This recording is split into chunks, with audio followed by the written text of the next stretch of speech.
Adat. Jika Dr. Zakir Naik mampu menjawab pertanyaan saya.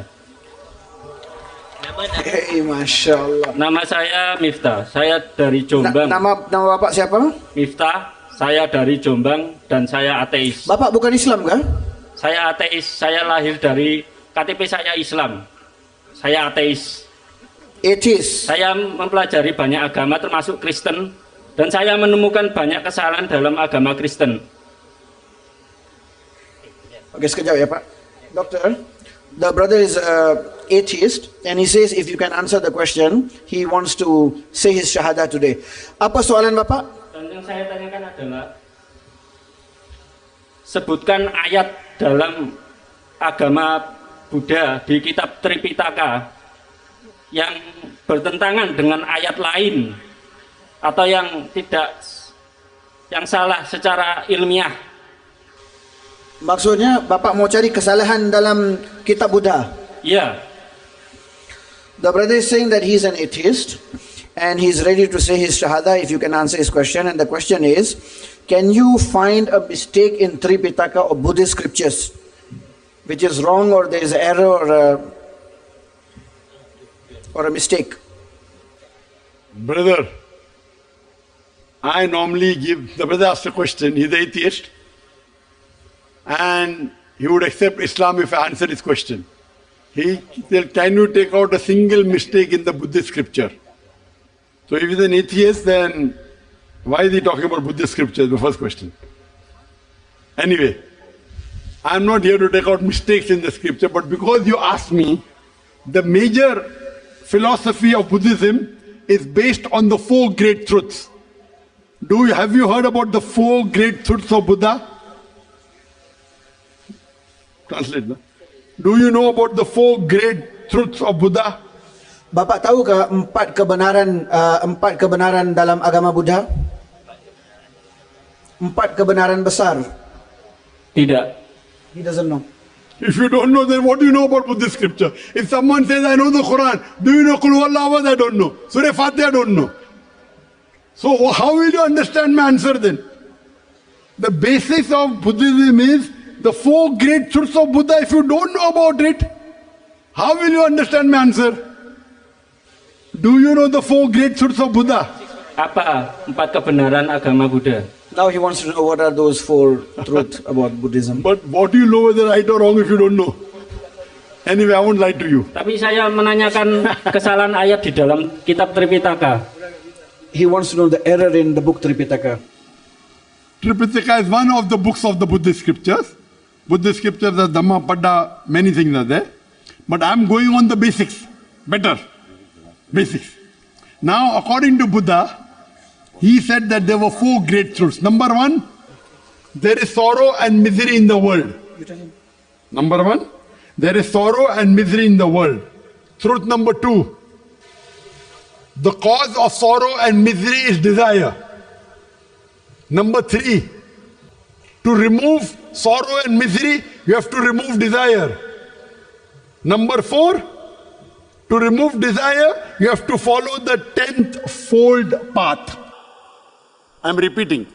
Buddha said, the first great truth is, there is sorrow and misery in this world. Number 2, the cause of sorrow and misery is desire.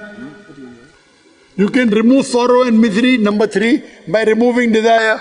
Number 4, you have to follow the 8th fold path to remove desire. Now, tanya kesalahan, Pak. Kesalahan dalam kitab Tripitaka.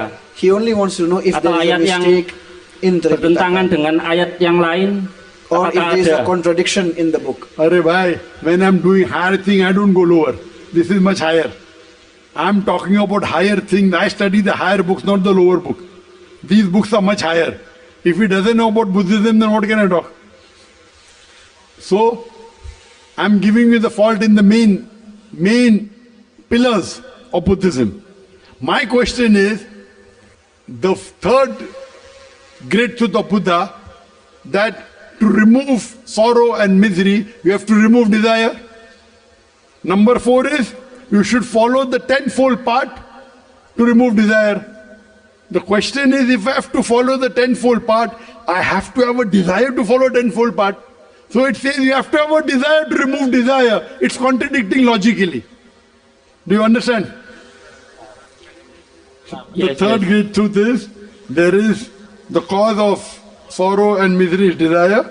Truth number 3, to remove desire, you have to remove misery. Number 4 is, you have to follow the tenfold path to remove desire. That means, you have to have the desire to follow tenfold path. To follow tenfold path. So it says you should have a desire to remove desire. So it's contradicting logically.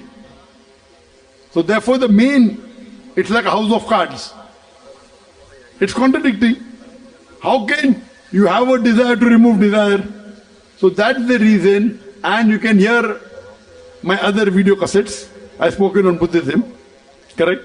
But I mainly deal with the top ones, not the down levels. I'm talking about the main Dhammapada and the other scriptures. Hope that answers the question. Ada lagi, Pak. Bapak mau syahadah kan? Tentang reinkarnasi dari Shanti Devi dari India. Itu pendapat Anda gimana? Reinkarnasi dari Shanti Devi There's di a India. Shanti Devi in India. She is reincarnated. So he's asking for your input. There is a Shanti Devi in India. There are many Shanti Devis in India. She is reincarnated. This is a philosophy of Hinduism, but it's illogical and unscientific. Because once you die, you cannot get reincarnated scientifically. This is just a hypothesis. It's not proven scientifically at all. And even in Ved when it talks about Punar Janam, Punar means next, Janam means life. Even Islam believes in Punar Janam, next life. That means you come in this world, next life you're resurrected. But there's no life, death cycle. This is a myth. So even in Ved, when it talks about Punar Janam, it's talking about next life which we believe. You go to Swarg or Nark, go to heaven or hell, but doesn't believe in you become a human being, then come back and you become again, you come back. This is just an hypothesis which is unscientific. Hope that answers the question. Oke, dan di surat Fusilat ayat 9 menerangkan bahwa bumi itu diciptakan dalam 2 masa. Menurut Anda, bumi dan langit itu apakah diciptakan secara bersamaan? Boleh ulang soalan tadi? Dalam surah Fusilat ayat 9, okay, itu menerangkan bumi dan langit itu menurut Anda gimana? Apakah bumi dan langit itu diciptakan secara bersamaan atau tidak? He's asking about the verse in Surah Fusilat ayat number 9, the creation of the earth and the heaven. Is there a contradiction? The brother is referring to the verse of Surah Fusilat chapter 41 verse number 9, which talks about the creation of the heaven and the earth. And he's asking, is there a contradiction? There is an apparent contradiction, apparent. If you are not logical, you may think there is a contradiction. The Quranic verse of Surah Fusilat chapter 41 verse number 9 says that Allah has created the heavens and the earth. He created the heavens in 2 days. He created the heavens on 2 days. And He created, it says He created the earth in 2 days, it starts in 2 days, and created the mountains and placed on the earth with it in 4 days. And created the heavens in 2 days. And He told to it, come ye together willingly or unwillingly, and they said, we come in willing obedience, verse number 11. So the question is, when Allah says He created the earth in 2 days, and the mountain standing firm on it with the vegetation in 4 days, and He created the heavens in 2 days. So here if you say 2 plus 4 plus 2, it sounds like 8. And many other places in the Quran, Allah says, Allah created the heaven and the earth in 6 days. So there are some critics of Islam who say, see here, it's 2, 4, 2, 8 days. Many other places Allah has created the heaven and the earth, Sittatul Ayam, in 6 days. So there's a contradiction. If you read the verse of the Quran in Surah Fusilat chapter number 41, verse number 9.